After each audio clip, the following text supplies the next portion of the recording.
Hi everyone, welcome back to Chatbot Insider. Today we're diving into the exciting world of public APIs, specifically focused on the WeatherStack API. Whether you are a beginner or just looking to brush up on your skills, this video is perfect for you. We'll be using Pickaxe to implement this for our final version. First off, what exactly is a public API? Simply put, it's an interface that allows developers to interact with external services. They're incredibly useful because they let you access data without having to build everything from scratch. Today, we'll be using the WeatherStack API, which provides real-time weather data globally. You can get current conditions, forecasts, and even historical data, all for free. Well, not all of it.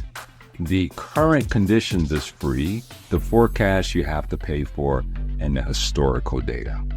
To get started, head over to the WeatherStack website. Let's sign up for a free account together.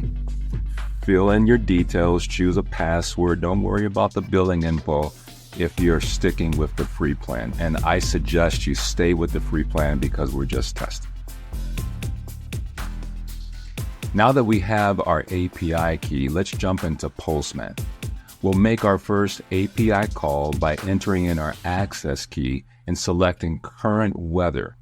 Watch as I show you how it works.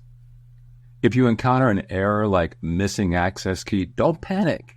I'll walk you through how to check your dashboard and ensure everything is set up correctly.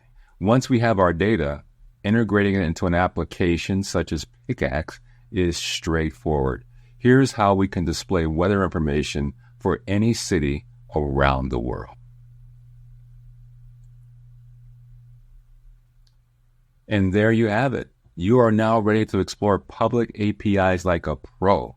If you enjoyed this video or learned something new today, please give it a thumbs up and hit the subscribe button for more tech tutorials.